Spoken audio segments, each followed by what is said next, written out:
Hello, I'm Pam Hoffman, Everyday Spacer. I'm Jeff Miller, 2049 Outfitters. At Everyday Spacer, we show regular folks how to personally and directly participate in space exploration, science, and astronomy. We're here on Friday nights at 9 p.m. Pacific Time, 12 midnight Eastern Time, and 6 a.m. on Saturday in Germany. By the way, there is a time change on November 6th in the United States where we are, and we fall back an hour. Figure that one out. We are most of the U.S. most of the U.S. So, some states like Arizona have actually figured things out and don't do that nonsense. And supposedly, we're not going to be changing it at some point either. All right, we're broadcasting live from Thousand Oaks, California. Thank you so much for joining us. Note, however, that I will be in Ohio in 2 weeks, so watch for us on 2 screens from 2 different locations at that point. And we'll see how well that works. Yeah. Tonight's topic is deep space explorers. Deep sea explorers. Sorry, deep sea explorers. I got space on the brain. We'll be back in 8.3 seconds.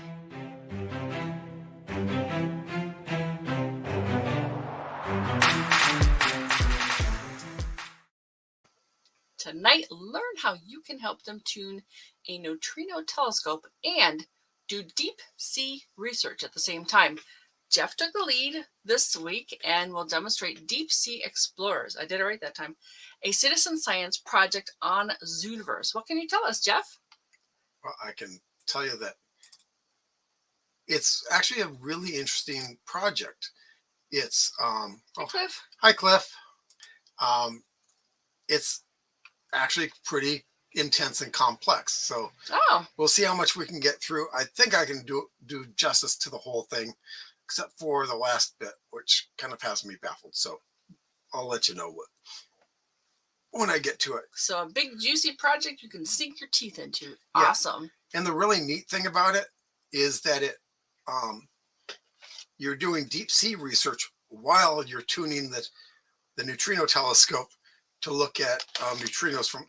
They're trying to map the entire sphere around the Earth.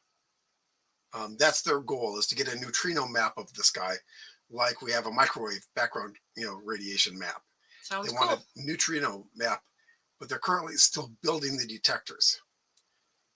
And since the two things that they use, they're detecting flashes of light from the Cherenkov radiation of the neutrino going through the water.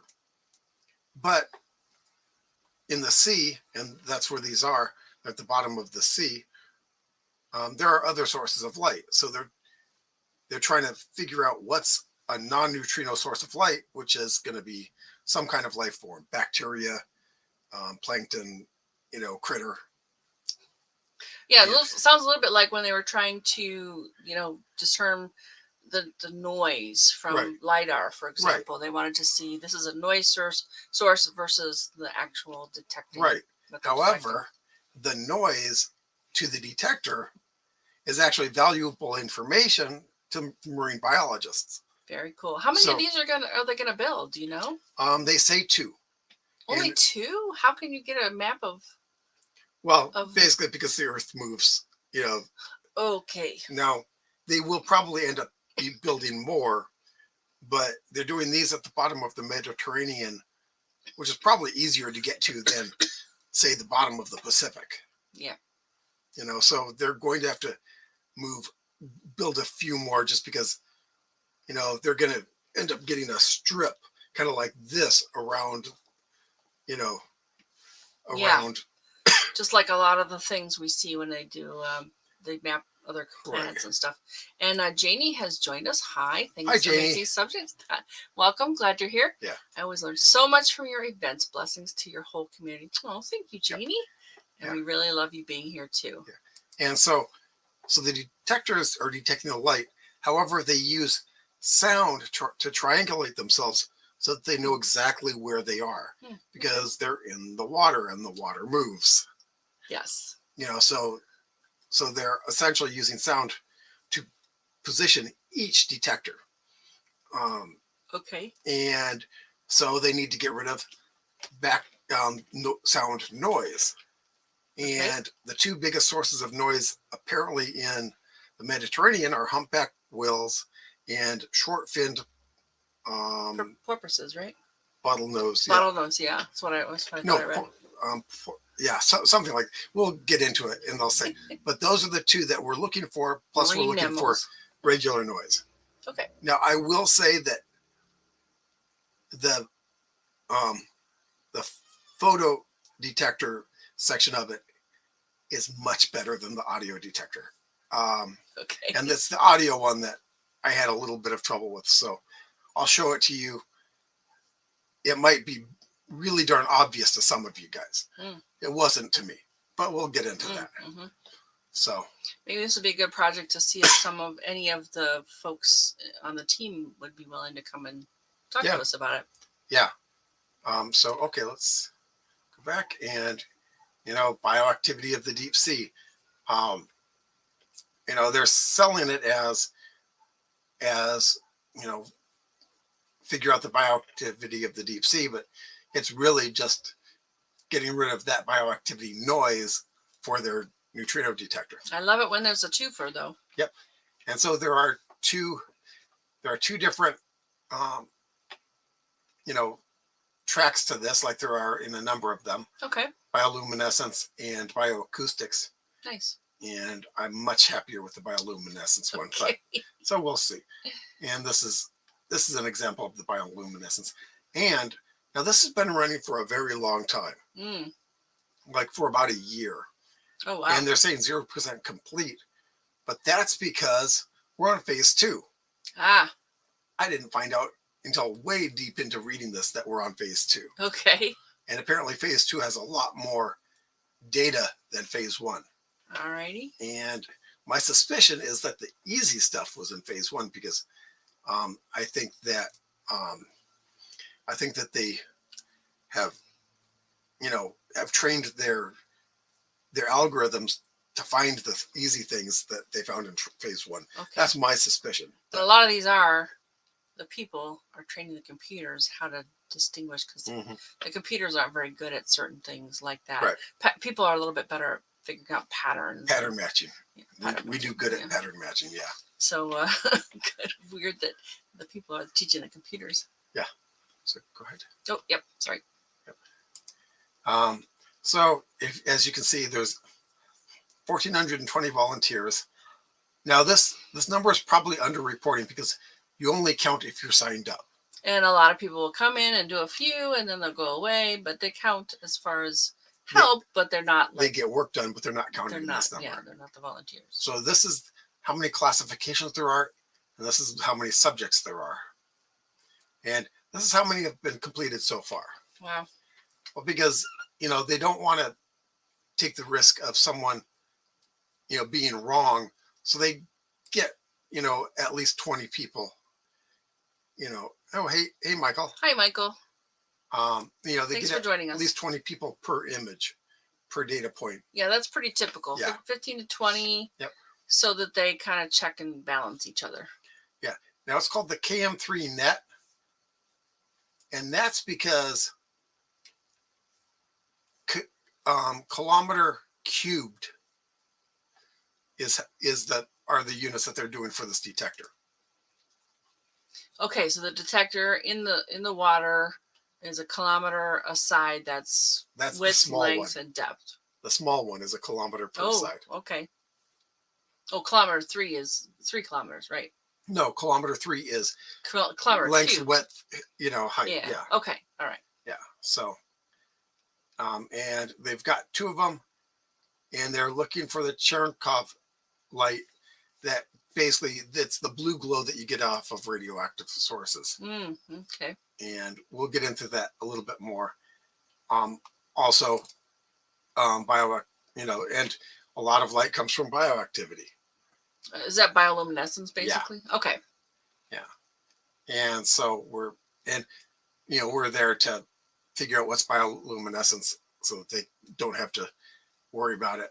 And of course, the marine biologists are going, give me the data. And this is Reinforce. They do a lot of projects on Zooniverse, don't they? And they do them very, very well, which is why it surprised me that the audio detector one is not that great. Okay. But we've currently with this one, we'll have done all of the reinforce project that they've had on Zooniverse. Oh, cool. Okay. So let's go into about, which, since this is reinforce, the about is huge. Well, I do like that part because, Yeah. you know, you're not just Yeah. you're not just some mechanical Turk that's doing the job. Right. You're actually able to learn a lot of stuff. You're Yep. able to communicate with the team and help out in lots and lots of different ways. I mean, this is real citizen science. You're making a contribution. Yep. And you're going to learn a lot, even if you don't do any classifications. I encourage anyone to read through this because cool. I learned a few things from this, aside from the KM3 net telescope, which is interesting in and of itself. All right. And this talks about it, you know, hits on what are neutrinos. And we've talked about them before. They're all, so far, they've only found neutrinos produced by the weak nuclear force. Okay. And so they're released when in fusion and fission. All right. Which stars do. Yeah. The fusion part, right? Yeah. Yeah. And the Cherenkov radiation, which is what they're looking for. And here's the thing that I learned. What produces the Cherenkov radiation is that it's produced, it's a shock wave. It's a shock wave like from, like when you, like you see the shock wave off of an airplane when it cracks the sound barrier. Right. It's from the neutrinos going faster than light in something denser than a vacuum. So basically you have a light, you know, breaking the light barrier. Right, except that they're not actually going faster than light. I mean, okay. I thought you said they were. Well, they are-ish. Basically, the denser the medium, the slower the speed of light through it. Okay. So the speed of light is actually slower through our air than it is through a vacuum. Okay. And slower through water still. Yeah. Not enough for us to detect, but, you know, you get sensitive enough machines and you bounce it back and forth enough. Okay. And but so the neutrino, which doesn't really care what's in the way. No. The neutrino. What did you say? 100 trillion are passing through your body every second? Yeah. 100 trillion every second. Just, yeah. And I've been, ever since you told me that, I'm trying to figure out, are they all going one way? Are they messy? They're just all directions. Is it like rain? Do they go with some cosmic, some wind or something? Basically, there's a bunch coming from the sun, so there's a bunch coming from there. There's a bunch of, that's the biggest source. For us locally. Right. Okay. We get some from just granite because it has feldspar in it, which contains uranium. Okay. And uranium, all right, you know, pops. Oh, we got one. Hey, Scott. Hi, Scott. Welcome. Yes. I love these citizen science projects, but I miss the old SETI project that just used some of my computer processing power for signal computations. Yeah. Yeah, apparently they had so many people helping that they just kept grinding through all the data over and over again. So they really had a thorough understanding of what that was, what was happening there. Yeah. And we have had some of those projects that I have talked about some of these projects in our older ones. I did a bunch of them in one show because there's not really much to show about them. You know, just here, set these up on your computer, you know, pick one and set it up on your computer. So if you want to dig through our older episodes, and I think I've seen some things about others too. So maybe we go back and explore that sometime. Yeah. But your point about the 100 trillion going through your body at every second, and the thought was all of this radiation is going through you. What effect does it have on you? Well, from what they said, almost none. Yeah. The chance of a neutrino interacting with any atom in your body throughout your lifetime is essentially zero. Yeah. And even if it does, the most it'll do is produce a single photon or so. Ah. You know, so nothing to worry about. However, I've been also thinking about, well, gosh, there's certainly an argument for abundance with that, because it's just like 100 trillion a second. Yeah. What could be more abundance oriented than neutrinos? And more out of your grasp if you want to get ironic about it. Yeah, it's amazing. But you ready to go back to the slide? Yeah. So it was just interesting to me that the Cherenkov radiation is essentially a bow shock. Okay. Of it breaking the light barrier of the medium that it's in, because to the neutrino, everything's a vacuum. Yes. But for light, it's not. So that's what causes the glow. I wonder if we'll be able to see that someday, just as we can see as an airplane goes faster than the speed of light, this bow shock. It's actually quite visible. Right. You may have seen some pictures of it. It's just kind of like this cone in front of the plane. Right. Right as it kind of pierces the. Yeah. And actually, the detectors are at the bottom of this Mediterranean. So fairly deep. It's down past the point where any photons from the sun ever get. Okay. So it's in continuous darkness. But how do they make sure that we're not getting particles that are, because neutrinos can be created from interactions of radiation coming in through the atmosphere. And we've talked about that in a couple of the muon detector. That was just a few weeks ago, right? Yeah. So neutrinos can be created from bursts in the atmosphere. So what are they doing to eliminate those? Well, all the detectors are looking for sources coming from below. So and other things can cause Cherenkov radiation going through the water, but only neutrinos can make it all the way through the Earth. So by looking down, they're using the Earth as a really big filter. Yeah, nice filter. Yeah. Okay. Yeah. So they're getting a view down. So you're sure it's a neutrino when you're looking down and it's coming from through the Earth. Right. Yeah. Okay. Well, sure. Scientists don't like to say that they're sure about something. Yeah. Right. If they find something that's coming from below and it doesn't look like a neutrino, they're going to be really excited. Just there's the very scientific. Wow. Or what's that? Yeah. Wait, what's that? Very scientific. Yeah. All right, you ready to go back? Yeah, sure. Okay, here we go.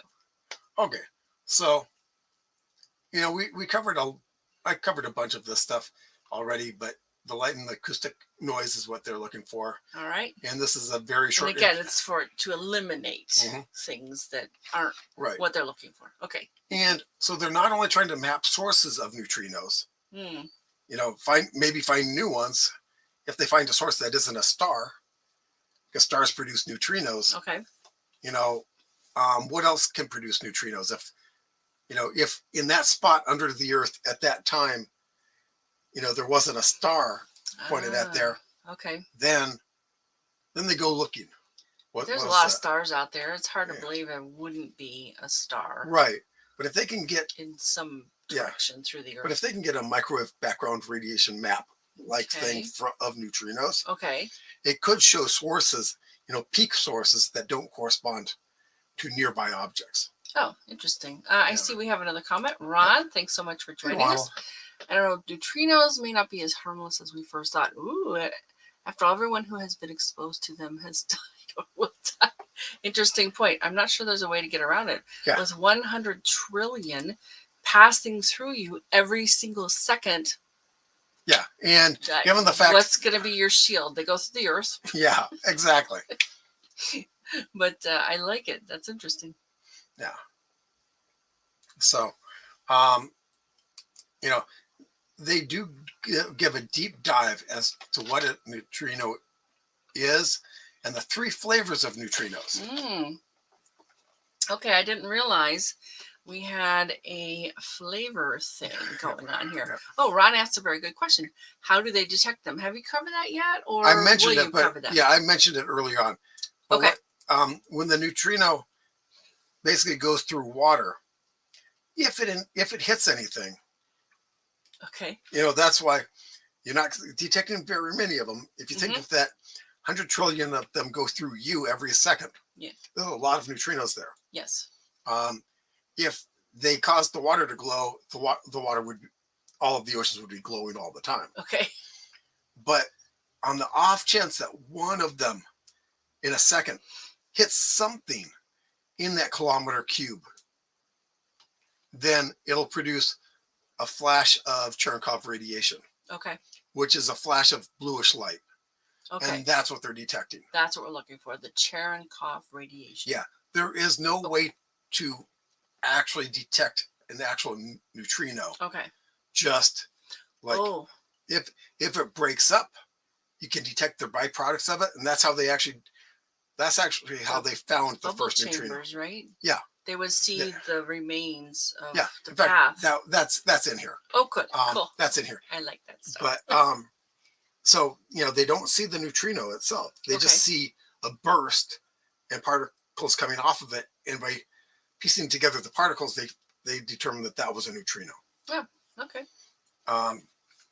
This is not detecting those bursts. It's detecting the light flash of it hitting something. Okay. The interaction. Yeah. And as rare as they are, they do occasionally happen. So yeah. And yeah, I think the first time they figured out was what big huge vats of boron or something, or borax or something. Yeah. One of the two. There was a huge detector that the Japanese had. Oh. Underground. They had chemically pure water with glass tube detectors all around it. Yeah, I think there's one in the salt mine under Cleveland too. Yeah. However, they discovered a problem. Uh-oh. What? Chemically pure water. Yes. Leaches minerals out of the glass. Ah, that makes sense. So something set it off. Maybe a slight tremor. Maybe someone just dropped something in the water. But whatever it is, one of the glass tubes broke, and the shockwave from that glass tube breaking broke everything else.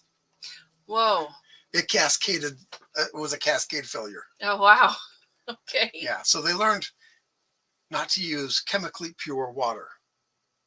But that's not mentioned in this. That's just something that I've read about 10 years ago. Got it. Okay. So we're going back to... Yeah, sure. Okay. Yeah. Now, like I said, there are 3 flavors of neutrino. Electron neutrino, muon neutrino, and tau neutrino. And it can change flavors as far as we know, at random. If there's a pattern, we don't know it yet. Okay. We don't have enough neutrinos. We haven't detected enough neutrinos to really spot anything. Any idea how many we've detected? It's very They don't say. Small, I'm sure. They don't say. Okay. It's probably out there somewhere. It's probably out there somewhere, yeah. But so 3 flavors of neutrino. Here's where they talk about 100 trillion crossing your bodies every second. They give lots. If you want to deep dive into neutrinos, beta decay, the standard model, neutrino oscillation. Neutrino oscillation is the flavors changing. Ah, okay. So if you want to deep dive into that, that's where you find it right there. Nice. Yeah. I do like that when they offer an awful lot of information like this. You can dig in for days. The guys doing this one do a really good job. Cool. And okay, here's where neutrinos are produced in different ways, all of which involve the so-called weak nuclear force. Okay. Basically, that's radioactive decay or fusion is involved in that. Okay. One example is beta decay. A large number of them were produced around 1 second after the Big Bang. So there is a background radiation of neutrinos. Okay. And it occurred 13.8 billion years ago. So, their current estimate. Their energy is so low that it's nearly impossible to detect them with any currently known detection methods. That's again where they're building, these huge arrays, because the lower its energy, the less chance that it will interact with anything. So the bigger the detector has to be to have a chance of even finding it. Because a kilometer wide, how often will it actually hit one of the background ones? Don't know. Okay. So, there's probably a calculation on it somewhere, but it's going to be a small number. Okay. So how are they picking up the light? I know they're using a kilometers cubed of ocean water in the Mediterranean. They have floating spherical detectors. Oh, that's what's in the picture. Okay. That's from the picture. Yeah, that's probably useful, so they can kind of triangulate the path of it too. Right. Exactly. Okay. And that's just it. Okay. Cool. They want the neutrinos that are coming from below it rather than coming from yeah, because they're filtered by coming through the earth to the detector. And it's not like you can build baffles to prevent the neutrinos from coming from above. They're coming through the earth. There's nothing that we can do without a layer of unobtainium. Okay. So all they can do is say, well, let's see, it went from here to here. That's an upward path. Good. Okay. Neat. So the background neutrinos have an energy of, let's see, thousands, millions, 10 billion times smaller than the neutrinos produced by the sun and other nuclear forces. Okay, it boggles my mind that we even know, like. Well, remember, it's theoretical. Okay, all right, so. The standard model says these should be here. Okay. If they and don't, that's how a lot of things, they were theoretical, and then we built something, and we figured out, like we've seen the black holes now. We've seen a couple of black holes now. We theorized them, and then a whole bunch of people got together and used their. Well, they were theorized long before we detected them. Like 100 years, right? Not 100 years. Oh, I thought it was 100. 30 years. 30 years before they were actually detected. And it's because when fission happened, when nuclei decayed, they looked at the energy and the mass of the results, added them up, and it came up short from what it came from. Okay. And the whole conservation of energy thing means that there was something out there. Your equations have to balance. And the guy who discovered them, and it's in here somewhere, and I missed the quote. I think it's above where I was. In fact, I'm going to try to find it right now. Okay.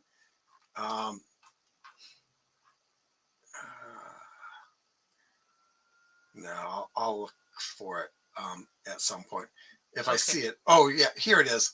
Oh, let me show it. Yeah.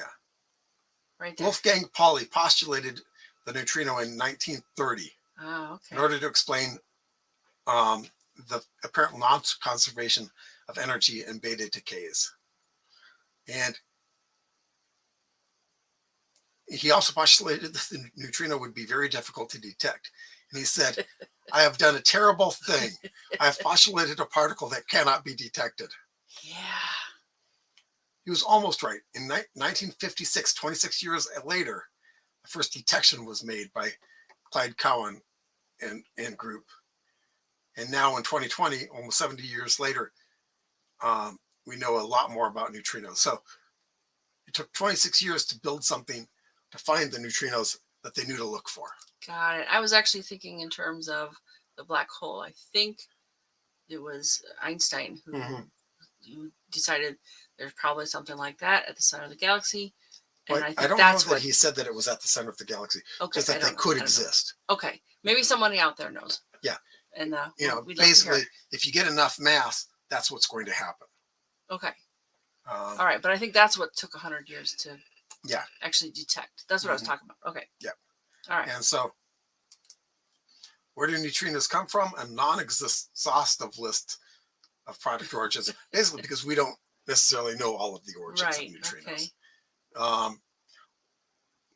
Basically, in different ways, all of which involve the so-called weak nuclear force, which is what happens in the fission and fusion. So, that's, a large number produced 1 second after the Big Bang. So most of them are, and here's from cosmic rays. And we saw these during the muon detectors that you get some neutrinos off of here sometimes, just depending on what decays and, and all of that. So from our solar system, such as core collapse supernova produce them, and some blazars can produce them. Okay, that's a new one for me. Blazar? Yeah. Yeah. I think I've known what it was, but I don't remember. That's fine. Maybe someone out there knows. Yeah. Well, and we can look that up. I probably will look it up. Okay. This is the remnants of SN 1987A. Oh, yeah. It's right there. Okay. So here's all of the links here for stuff that they talked about. Weak interaction, Big Bang. Wow. Cosmic neutrino background, cosmic microwave background. Hey, David. David comes in and says their use for technology is interesting. Been proven that it's possible to encode a message in neutrinos using binary code. Well, that doesn't surprise me, and I never heard that before. So thank you, David. The only way that I can think to affect the neutrino is to create the neutrino, probably with fission or fusion. So I guess by pulsing the fission or fusion, you can create bursts of neutrinos. Well, if they have flavors, you could flip them. Apparently, we don't know how the mechanism for the flavors are changing. But we may not, we don't always know how our car works, but we can turn in the key and we can turn it on and drive. Right. So maybe there's a way to, that whatever you do consistently will flip them a certain way. And that's how we could do the binary coding. Binary can just do it like pulsing.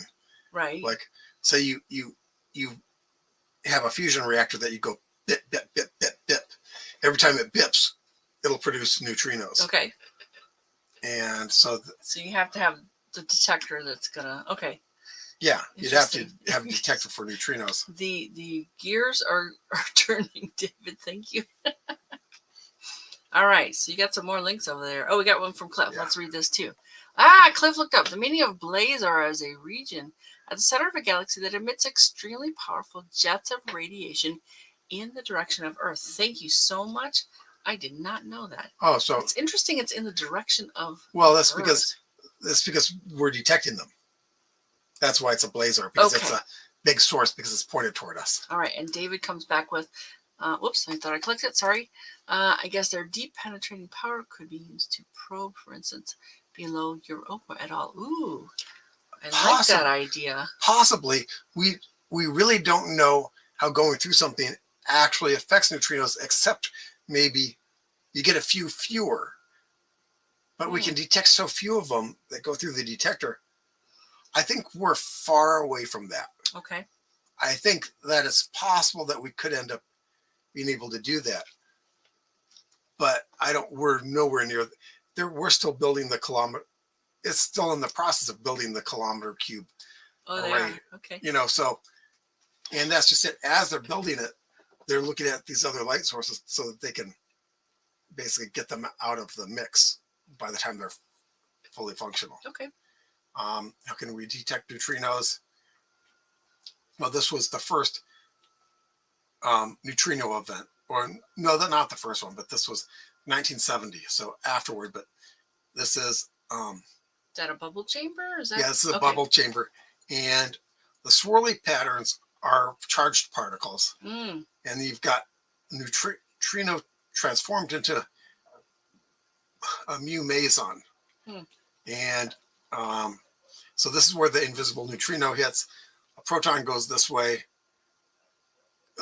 pi meson goes this way, mu meson goes this way, and by having these three items, that's what tells them that it was a neutrino. That and guesses are that the neutrino came in this way, but you can't see the neutrino. You can just see the stuff that can't even see the trail left behind it. Apparently, no, because they don't really interact with things. Well, yeah, and that's just it. This bubble chamber was small compared to what they're building now. They're working on getting a track of the neutrino. Okay.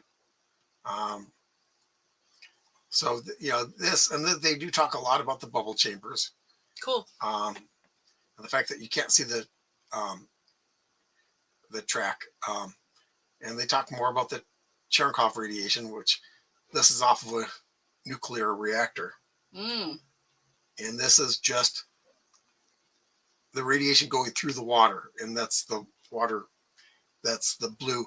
Now, it does create the same blue going through air, but it's so much fainter going through air than it is through water. Okay. Because the water is denser and there's a greater difference between the speed of light in vacuum and the speed of light in the water.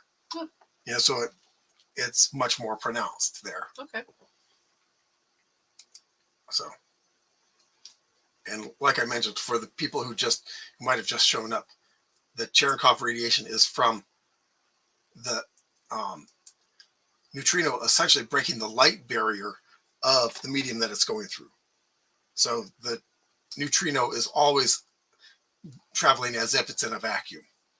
And if the speed of light through whatever medium it's going is slower, like water is slower than vacuum for speed of light, that's where you get the Cherenkov radiation. Okay. And here's more links: bubble chamber, Cherenkov radiation. I love this project. They do a lot of work on this. Nice. And this is a neutrino telescope. The size of it is 2 Eiffel Towers tall. Okay. And it's huge. And they've got 2 of them. One's bigger than the other. Orca is and they have it there. Yeah. Oscillating research with cosmic in the abyss. Yes. Just to get the name. Got it. It's offshore of Toulon in France, 40 kilometers from the coast. But I don't think that's the Mediterranean there, right? Yeah, they did say that they're deployed in the Mediterranean. Both of them? Yeah. Oh, okay. Because for one thing, there's less waves, there's less storm surge. Essentially, the Mediterranean's much calmer. Okay. The early sailors were basically considered the Straits of Gibraltar the edge of the world, essentially, because you sailed out past there and you were going down because their ships were not built for the activity of the Atlantic. Okay. So the second detector is called ARCA. And again, they've futzed with that to get it. Astrophysics research with cosmics in the abyss. Yeah. Is deployed offshore of Sicily. Gotta love scientists. So it's offshore of Sicily in Italy, 90 kilometers from the coast. So that's a pretty good way to get an angular difference between what you're looking through the Earth at to cover more ground. Or yeah. And, okay. Oh, and looky there. This is one of the detectors. There you go, Ron. Now, did they give that a name? Is there information? Probably. Oh, digital optical module, or DOM. All right. And I guess you get to them with subs. But that's a different show. Okay. So the smaller golden parts are photo multiplier tubes. Okay. If you notice, they're pointing in a whole bunch of different directions. Yeah. And why on the seabed? Because by the time you get down there, there's no light from the sun. Okay. And since they're detecting really faint, blue light, having no sunlight means that they can operate 24 hours of the day. The only thing they have to worry about is light from critters. And that's what we're trying to okay, cool. Yeah. And so they want to be able to ignore the light from the critters. Right. And the marine biologists want to see, what's the light from the critters? So we've got twofer. Yeah. Because my guess is that once this starts becoming active, they're going to dump all of the data into 2 bins. One goes to the astrophysicists, the other one goes to the marine biologists. That's awesome. Yeah. And basically they're only looking for things that are coming up, because that way any atmospheric neutrinos, which would be coming down, will be disregarded. Although they'll still record them, it's just that's not what they're looking for. But I can't imagine them dumping data. They'll probably keep the data for someone else to use if anyone finds a use for it. Yeah. So this is quite a vast array here. Do they give a number of how many of these Yes. are in this kilometer square space? Yeah. There are 18 DOM per line. And this is a line is anchored to the bottom and, essentially floating up from the bottom. Mm-hmm. So it's 18 of those. Orca will have 115 lines, and Arca will have 230 lines. Wow. So it's not necessarily bigger in kilometers cubed, rather... Yeah, no, it will be, because they'll be the same distance from each other. Okay, because it almost sounds like there'll be more per space. No, they're going for optimal which helps position. Fidelity in a lot of things. I mean, HD is more pixels per... I think they're more... inch?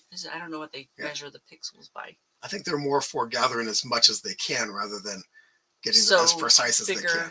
Because they have a kilometers cubed, and so Arca must be... Do they say, is it kilometer... They don't say what the size of the bigger one is. All right, so we don't know how long on the However, side. they do say that Orca, the smaller one, since they use the water as essentially the detection medium, Orca corresponds to 8 megatons of seawater. Okay. Arca is 1 gigaton of seawater. So that's how much bigger it is. Big. Yeah. Really big. Yeah. Okay. That kind of puts things in perspective a little bit. Yeah. And they've got a short video. Oh, I don't believe there's sound to it. I don't know if you get the sound. So this is... Well, yeah, no, on yours, no sound. While that's going, David has a comment. Oh, that's right. My speakers are off. That's right. Your speakers are off. Okay. Young Jeffrey, do you agree neutrinos and antineutrinos are the same? That a neutrino is its own antiparticle? Ooh. I don't know. I don't know that I've seen anything about antineutrinos. I haven't. I mean, I'm not a, astrophysicist, so, really good question, though. Take that with a grain of salt that I haven't heard of them, but it's possible it's like a photon, which is, electron anti-electron pair. So now there are 3 flavors of neutrino. So neutrino, antineutrino, and something else, if you possibly. But since the neutrino can shift between the 3 flavors. Finish your thought, and then I'll since it can shift between the 3 flavors, how, what's the distinction? I mean, voila, they are. Okay, there we go. So David knew. Okay, excellent. Awesome. Thank you. Yeah. All right. You have more, I take it. We haven't even seen the demonstration of the task. They have so much information. Right. And very meaty project. Very nice. And the 2 detectors are looking for different energies of neutrino. Okay. And the reason is because different energies show you different things. Like this is the sun in different wavelengths. Yes. And you can see different things. Correct. So that's what they're going for. Nice. That's a good analogy. Yeah. And single messenger versus multi-messenger. Basically, the more ways you can look at something, the more information you can find out about it. Sounds good. Like this is like multi-messenger look at the sun. If they're actually detecting neutrinos from the sun too, because it's nighttime in the Mediterranean, which means the sun's on the other side of the earth. Yes. They might be able to map out something else from it. Okay. And get more data. Cool. And so, our neutrinos produced in black hole mergers and gamma ray bursts, active galactic nuclei. Maybe these detectors will start to help us figure out the answers to those questions. They have theories about whether they are, Okay. but of course, no one actually knows. Right. So that's what that. And this is talking about the 3 flavors, and they talk about they have different mass states. Now, I didn't think a neutrino had mass. Or it was virtual mass, maybe. Yeah, they don't. I think. Okay. I think this link of neutrino mass hierarchy. Okay. Might be what we need to deep dive into that. Okay. Because sounds like if it has mass, there's normal mass, there's inverted mass. WTF. You know, if it has mass, does it change mass as it's going? That's interesting. And so contributions, you know, and we had talked about this. You're looking for the bioluminescence on the acoustic data. I think I mentioned they use sound triangulation to position each of the detectors, because the only way this really works is if they know the position of each detector. And since the water moves, you know, they have to constantly know the position of each detector. And they're using sound triangulation. Now, some sounds interfere with that. So of the 2 things that we're doing, one is looking for the light, the other one is looking for sound sources. Okay. And so that they can basically filter those in and make their models and make their detection better. David's back. Everything must have some mass. Neutrinos have mass, weighing around 500,000 times less than an electron. Yeah. Okay. Yeah.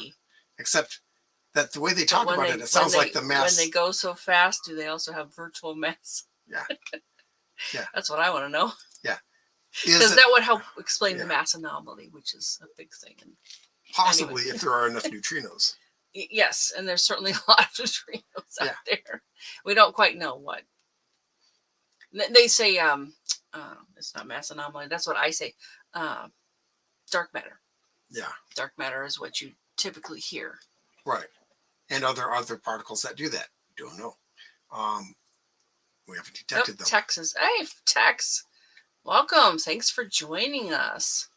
Yeah, we're about to get into the actual detection. You haven't missed the demo of the thing, but there's lots and lots of information surrounding this particular project. Yeah, Text, there's a lot of background info. A lot. And lots of links that go to other places too. Just by looking at the about page on this, you'll learn an awful lot. So that's what's good about this. All right. So bioluminescence, you know, comes from a number of things. Some critters have a luminescent lure. Yep. Some use bioluminescence as a smoke screen. Some use it on the undersides of them so that fish that are looking up don't see a shadow above them. So they try to match the amount of light that's coming down from the filtering through the water. Didn't know about that one. Some detach portions of their body so that something goes and follows that instead of them. Nice. And this nice jellyfish, defense. if a prawn attacks it, bursts out so that squid can find the prawn and eat the prawn.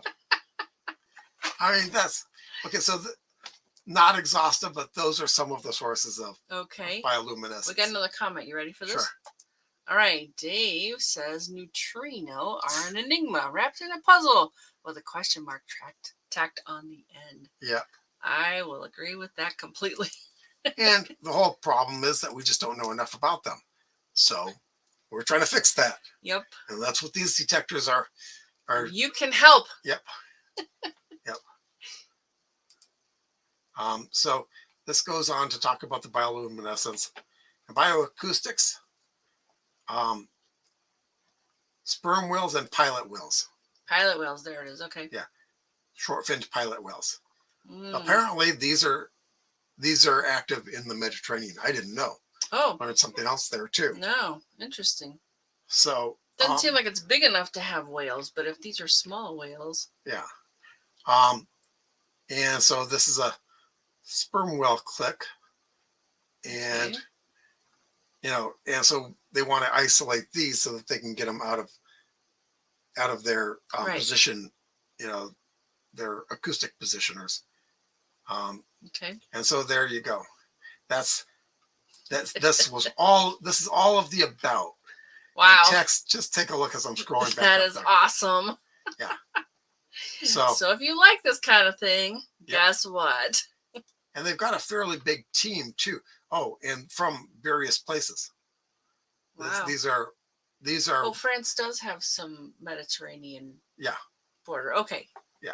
I thought it was just the one side. So this is where the teammates are. So it's Sicily and France. Toulon, France. Yeah. Toulon, France. Okay. Yeah. And they have a fairly big team because they have not only physicists, but they have some. Oh, okay. They also have some. Some. Marine biologists. Which makes sense. Okay. Yeah. So. Well, that they'll probably help them because then they can, talk about, well, yep. This is what you're looking at. Yeah. Like you said, it was an exhaustive list. They might. Yeah. They might be able to tell what either sounds or lights are if something new comes up in the research. Yeah. Basically, if they say, "Hey, what's that? That's new." So results, phase 1 results. This is where I learned that we're on phase 2. They don't mention it anywhere else except right here. Oh, Janie Becker, fascinating. Thanks for all your research and sharing, PJ. Thank you for being here, Janie. So, so you're actually going to work with the phase 1 results, I think, right? Well, we're working. No, phase 2 has more data. Okay. But single peak, double peak, or multi peak. Those are or weird stuff or noise. Okay. So this is the bioluminescence part of it, and this is the bioacoustic workflow. Okay, so they look a little different. That's useful. Oh, they're totally different. They are totally different. Okay. And they get a little bit more into it, but for the bioluminescence, here, let me go up here and go to see Explorers, and let's go into the bioluminescence one and the tutorial. And this is the actual task. This is the task and the tutorial. So there's lots and lots of information. Is the task really complicated to? No. Okay. They do a really good job of explaining it here. Okay. And that's why I like the bioluminescent one. The acoustic one, they don't really explain really well, and I didn't really get it. They, instead of explaining it in the tutorial, they use the field guide to explain it. Ah, okay. And it's not as good. I mean, yeah, this field guide had far fewer than most far fewer segments than most of the field guides we've seen with these Zooniverse projects. Yeah. So that was interesting. And I'll fully admit that I didn't really get the acoustic one. Okay. I mean, so it'd be interesting to hear from folks out there who go through it. And it's quite possible that for some of you, you look at the acoustic one and it'll just click. But for me, it just really wasn't clicking. Oh. Tex has to leave.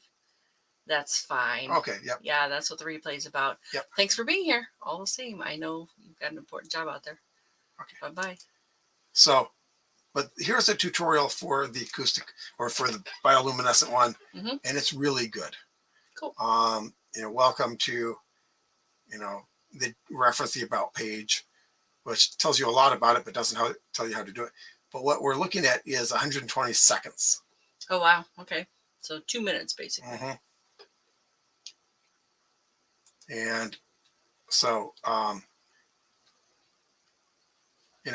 their data is like, were there a lot of bioluminescence bacteria? Were fish emitting light wandering into the detector?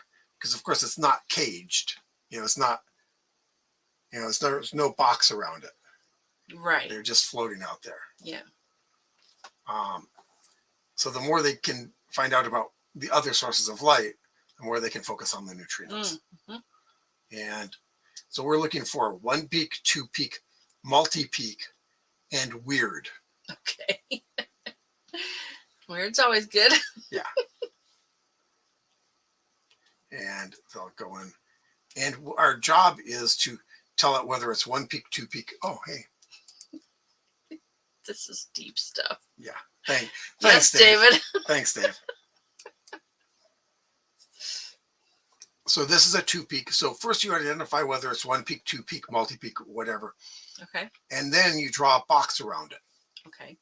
Around each peak. So there's some smaller peaks there. It looks like they want you to look at the all the way to 310. It has to be. What is that on the side? Rate? Right. Well, what they want is the rate from this baseline wherever it is. Mm-hmm. They want at least 40 more than the baseline. So a difference of 40. Yeah. So you're supposed to ignore, in this one, you would ignore anything below 270. So none of these small peaks. Okay. Got it. Uh-huh.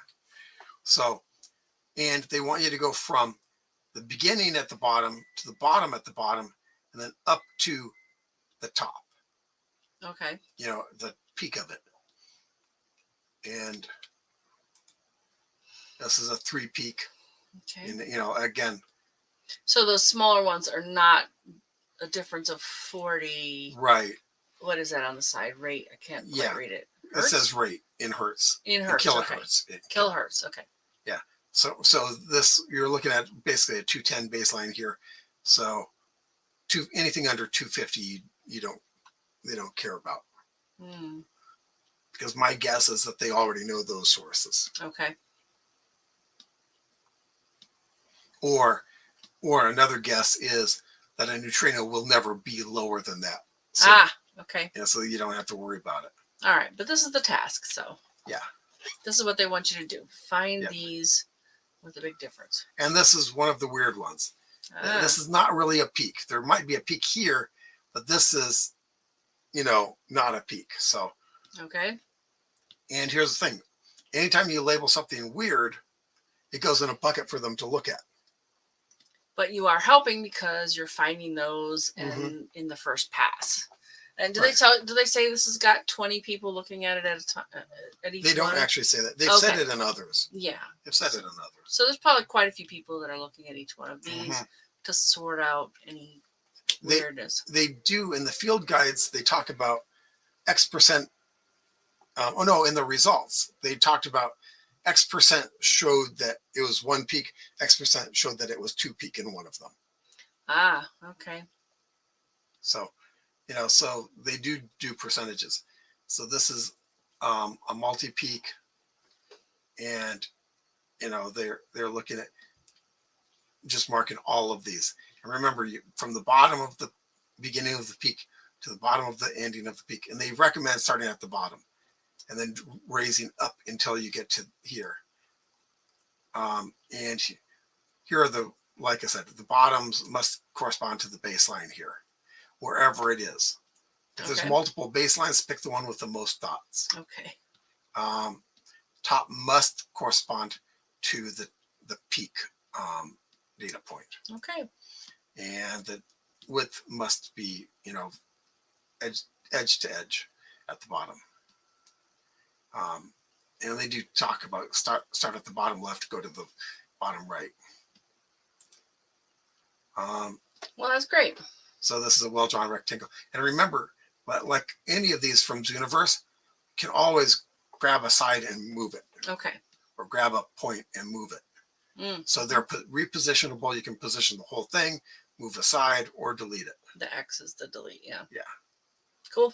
Yeah. Yeah, once you do a few of these, a lot of similarities exist between them. Right, yeah. The controls are very similar. Okay, this one has lots of problems. One, the bottom's too high. Right. 2, it's too wide. Okay. And it's too tall. Yeah. Because that's just an example of don't do that. Well, that's really helpful that they would give you something that's, this is a bad one. Yeah. And that's it. And cool. Well, so it's like a pretty decent project. And of course, it's reinforced. Yep. They write a lot. That you learn a lot whenever you're doing one of theirs. Very cool. And so this is one of the tasks. Boy, that's kind of wild. So let's see. We're looking at least about one, 200. Right? So 240. Anything over? Oh, you've got more than one. Yes. This is a multi-peak. Alrighty. You hit next. And yeah, start at the bottom left. Oh, another criteria is that it should be 10 to 15. Also, maybe not. Maybe this doesn't count because it should be 10 to 15 wide. So okay, so that sounds like seconds because this is 120 seconds. Yeah. So is this? That's less than 15.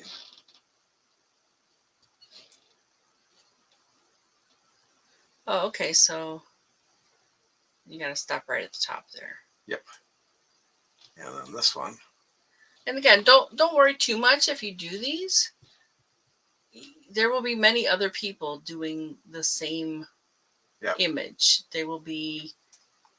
It's crowdsourced, and by that, many people can look at a particular image and. And if you notice, this one isn't quite wide enough there because there's some blue showing. So I'm just going to grab that and there we go. And then this one. Now these all look like they have slightly different bottoms, Jeff. Yeah. Yeah, this bottom should probably be a little bit lower. It's hard to freestyle them all down to the... Now, because you're supposed to go with the baseline of this. So most of them are and it is a little higher on the left, isn't it? Yeah. Okay. But most of them are here, so I'm supposed to be... But again, this just gives them... And if there's lots of discrepancies, those are the ones that the scientists will take a look at. Right. And, uncover why enough people decided they were different enough. Yeah.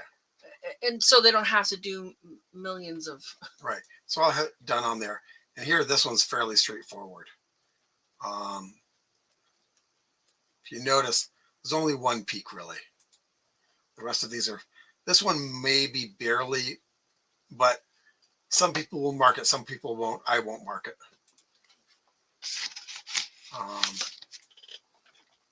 The baseline is pretty much at the bottom there.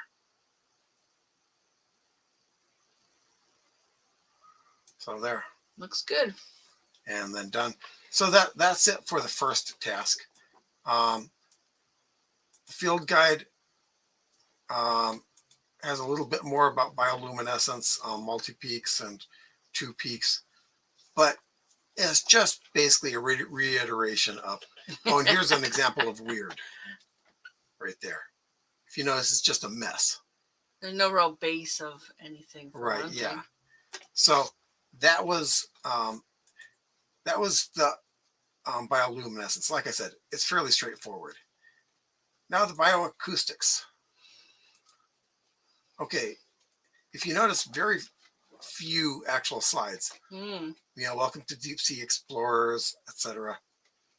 That's what this slide is just basically the same intro slide.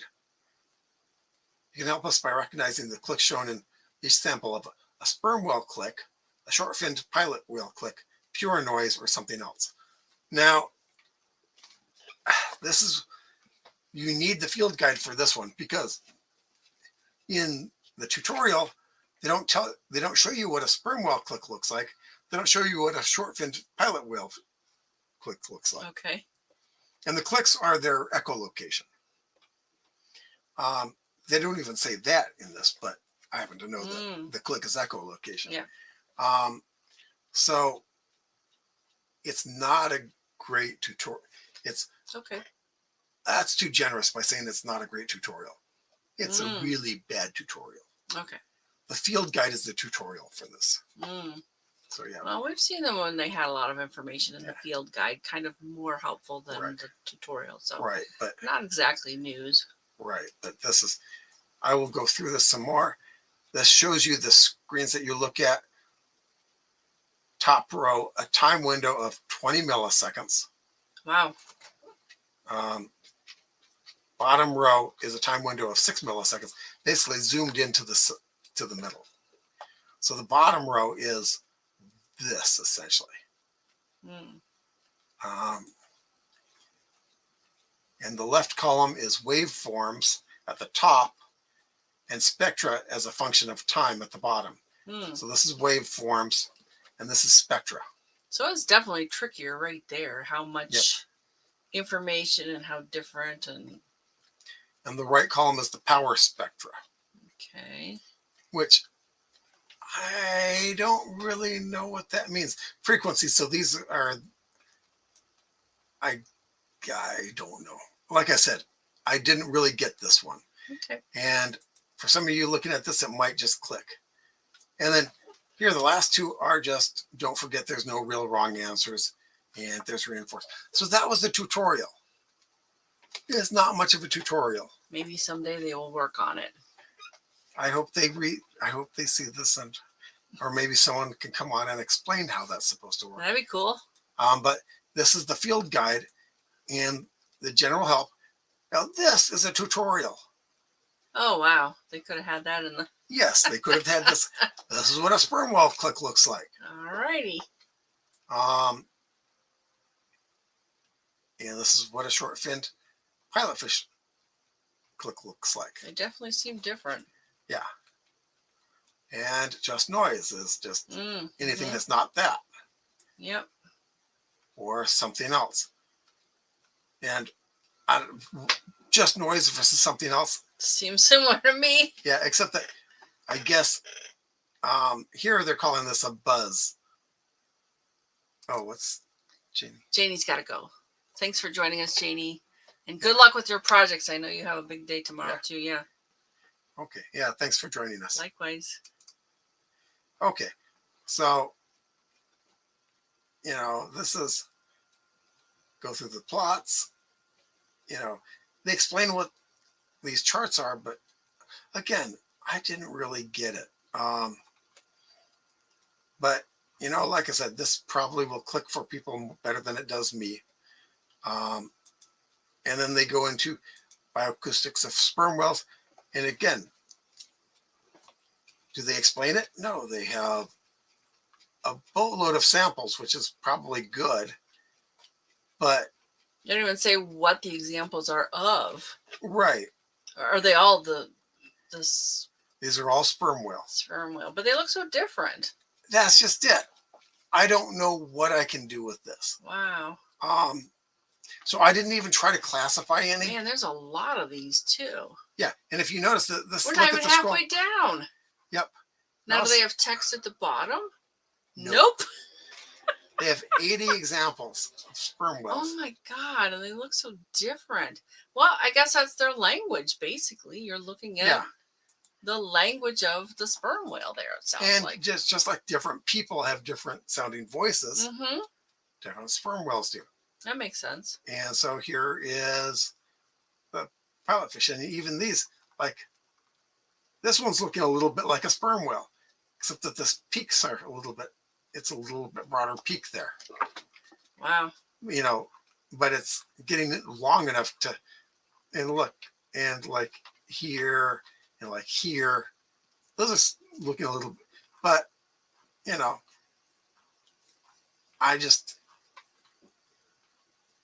and I thought this was supposed to be noise or something else, but. Not so much. Okay. Yeah. You see, that's why I really didn't know what the heck I could do with this. Yeah. Well. And for some of you, hey, if it clicks with you and you can figure it out, great. Again, 80. Yeah. And these aren't like something you can run. It looks like they might be video, but they do. Well, and they do have audio. It's just that since I'm sharing my screen, okay. Since I'm sharing my screen, we're not seeing any audio. You're not. Yeah. So you can run through these. Maybe you can hear them. Except that when we're in the classification. Oh, you probably can't hear them. There's no control to actually hear it. Got it. Okay. Interesting. So you have to do it just visually. So it looks like we're not really going to get a demo of this one, right? No, I'm not even going to try. yeah, I just don't yeah. know enough to do that one. Yeah, I think they need more text of like, Yeah. That's very interesting. Well, maybe you can find someone and invite them Yeah. to the show. Someone who can tell us what the heck's what there. Yeah, I think I'll be following up on that because that section of it was just not something that I could do. It's a really fascinating project, though. So absolutely, the first part seems eminently doable. The second part, we're not sure. Good luck, and if you find out something, let us know. Here's my guess: is that the second part was probably done by different team, a marine biologist who doesn't necessarily know what's not obvious to people who aren't them. Or they don't know that what the crowdsourcing, crowd is going to need to figure out to do the task. So yeah, I've known a number of professors that, this part is obvious. If you know it, you know it. Yeah, if you've already got your PhD, yes, it might be obvious. That's nice. But yeah, so I think that the explanations, for the second part need to be much better. Okay. Well, and then there's a forum in there. All these have a forum, and you can pick different things like your favorite images. There's lots and lots of other things. Yeah. We didn't even talk about what we are getting late. So why don't I do this part? Okay. So some stellar events this week. That's October 21st through the 28th. The Globe at Night project is still going, and that ends on October 26th. The idea: you go outside, you observe in the southern hemisphere. It's Grus or Groose. We're not really sure. Help us out, somebody, if you can. And Pegasus in the north. What you do is you compare what you're getting a picture of to the charts on the website and report to them. This is a real citizen science project. Mike Simmons was here last week. He said he's on the board for Globe at Night, and this is really important work. There's no other way to get this kind of view of the night sky than from people, like I say, boots on the ground, people all in all kinds of places all over the earth. On October the 22nd, Venus is in superior conjunction. October the 24th, Mercury and the moon are in conjunction. On the 25th is the new moon, and it's a partial eclipse of the sun. This partial eclipse is visible from Greenland, Iceland, Europe, northeastern Africa, the Middle East, Western Asia, India, and Western China. It is not visible from the Americas. Or Australia. Or Hong Kong, I don't think. I don't think Michael's going to see it in Hong Kong. There's a really cool 3D thing you can manipulate, and it kind of shows the darkest places out to, and it's kind of small, and it's very kind of north centric. Like I said, Greenland, Iceland, that kind of place. That's also Venus and the moon are in conjunction at that date. October 26th is the weekly space hangout. We found out it's the ATA and Techno Signatures with Dr. Sophia Sheik. SETI Institute. There you go. October. There you go, Dave. Yeah, October. It's not Dave. It's was it Brandon? Scott Bregden. Scott. There'll be a SETI Institute person on the weekly space hangout. That's Wednesday. October the 28th is our Friday night show, and we're going to do something for Halloween. Find us Fridays at 9 p.m. Pacific time on the Everyday Spacer Facebook page and the Everyday Spacer YouTube channel. Okay, other events and activities. Last August, Joaquin mentioned several competitions for students. Regeneron Science Talent Search 2023 is taking applications until November 9th. Students can win big prizes for their work, up to $250,000. That's good. Yep. And this is a good place to start right here, this link. Yeah. They have 4 competitions: Science Talent Search, International Science and Engineering Fair, Broadcom Masters, and Affiliated Fair Network, which that's what they say. I don't know what Affiliated Fair Network really means, but hey. Also, what's that? I think. Oh, I know. It's a YouTube link, so I'm sharing it. It's not that exciting to look at. So, go ahead, read it. Okay. Also, Space Prize has a speaker series, and here's the YouTube link that she is posting right now. And I heard from Mark that they're not creating new ones.